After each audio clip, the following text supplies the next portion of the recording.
Yo, what's up? It's your boy Currency 365. Hope you guys are doing well. Legends never die, they stay in our hearts. If you want to support us, click the like button, subscribe to the channel, and also you can come down here and hit the join button under the video or in our channel section. And you can also join our Patreon, patreon.com/currency365. And we also have Cash App and also PayPal for support if you want to sow some seeds. Peace out. God bless. Enjoy the video and keep the movement going. Legends. Bye.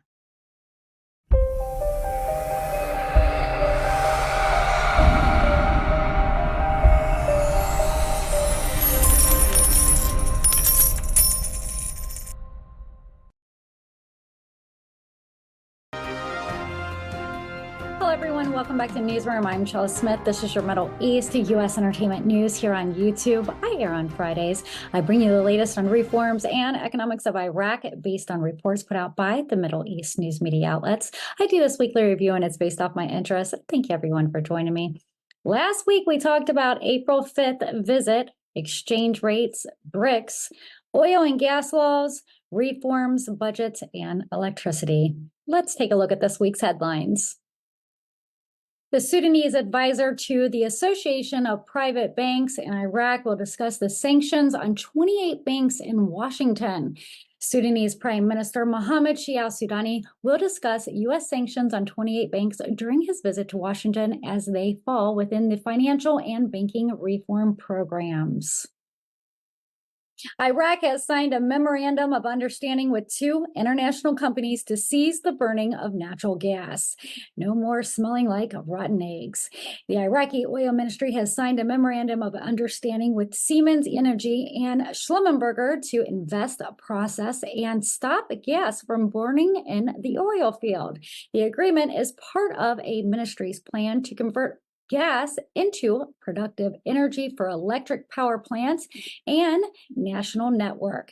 The memorandum aims to implement the Ministry of Accelerated Plan and to support the electric power sector. Erdogan has admitted to losing the local elections to the opposition. The Turkish opposition has declared a big victory in municipal elections, retaining Istanbul and Ankara despite the ruling Justice and Development Party. The Republican People's Party, the CHP, has ranked first in major cities like Izmir and Bursa, while the ruling AKP is advancing in several cities. The opposition aims to change the Turkish political climate. The central bank has reported 52 increases in its cash credit ratio in 2023. The central bank reported a 52% increase in cash credit to total deposits in the Iraqi sector in 2023 compared to 47% in 2022 and 55% in 2021. Let's see how 2024 goes. And the Minister of Finance and the World Bank currently are in discussions regarding the support for economic and financial reform program. The Iraqi Finance Minister Taif Sami met with the World Bank Regional Director Jane Christophe Carre to discuss support for economic and financial reform programs. They discussed priorities for development projects, bilateral coordination, and the bank's support for sustainable development in Iraq. Can they get these reforms done? That's the bigger question. The Prime Minister's advisor has confirmed the budget schedule will be resolved in the middle of this month. It's taken a long time. Prime Minister Mauser Mohammed Chella approved the tripartite federal general budget schedule in mid-April, ensuring the continuation, implementation of investment projects, and communication in the adoption of new projects. The three-year budget was the first experiment in the country's financial history, and the Council of Ministers is working on implementing the budget details currently. With such a busy week in Iraq, the Sudanese deputies are urged to pass laws aimed at enhancing the investment environment and economic development. This will be a good step for Iraq. Prime Minister al-Sudani emphasizes the importance of integration and coordination between executive and legislative authorities, focusing on service and reform aspects and promoting investment, environment, and economic development. The U.S. is closing its oil revenues accounts, posing a threat to the Iraqi economy. The U.S. has closed the Development Fund for Iraq, the DFI account, allowing Iraq to receive oil revenues in dollars and covering essential expenses. The move raises concern about Iraq's financial stability, as experts warn that the protection provided by the DFI may no longer be guaranteed. The closure also reveals a contractual agreement between Iraq and the U.S. companies. There's so much going on with these government banks. The Sudanese directives were not complied with by the government banks and parliamentary financial sector. The Sudanese Parliamentary Finance Committee member Moin Al-Kazmi confirms that the government banks do not comply with the Sudanese directives on loans interest rates, as many advanced and loan monies are privately owned. The committee will discuss granting loans and advancing to employees and their citizens. Iraq is aiming to decrease its external debt by $1.5 billion. Iraq's Council of Ministers has approved a $1.5 billion reduction in the external debts, following recommendations from the Economy and the Dewan Order Committee. The decision included canceling lagging loans, borrowing requests, and reducing public debt to $8.9 billion. The council also approved increasing project costs for schools, rain tanker projects, and the Al Rashid Ham sewers project. The government also included a debt guaranteed for Ben Omar Field gas project and guaranteed a payment guaranteed for energy purchases. The government approaches the private sector support, including price reduction rates, equal investment support, and price adjustment for the LPG liquid gas products.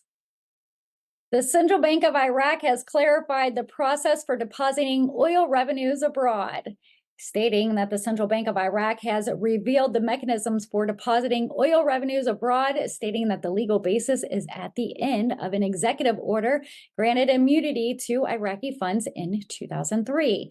The IRAQ2 account is used to deposit Iraqi crude oil export funds, ensuring that they are not exposed to creditor claims.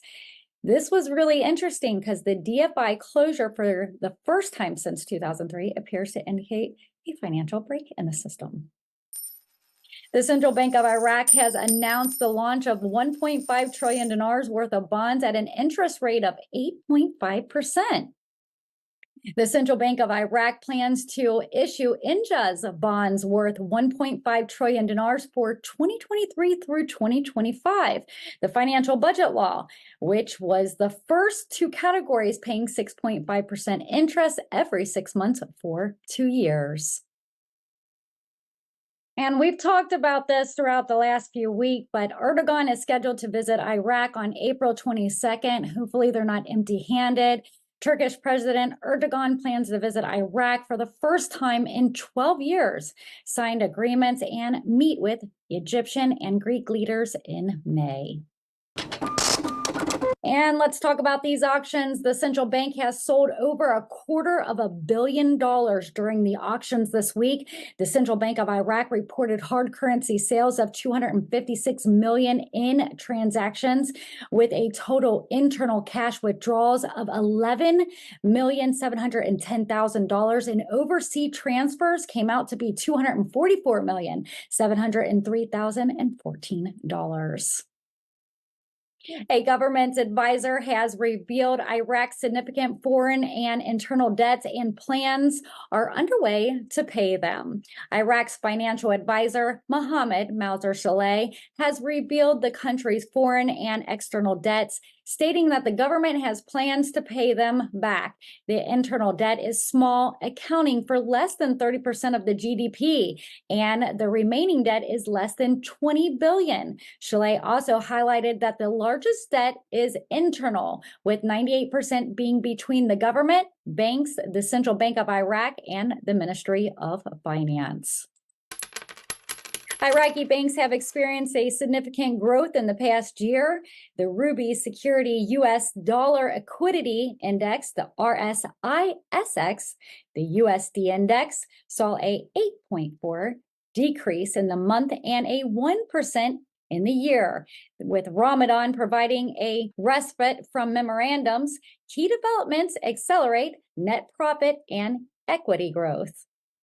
Narendra Barzani is scheduled to visit Baghdad next Saturday to discuss agreement items and 3 files on research tables with the Sudanese, to discuss various files with Iraqi Prime Minister Mohammed Shia al-Sudani, including budget, salaries, oil, export, resumption of oil, and the relations between Erbil and Baghdad.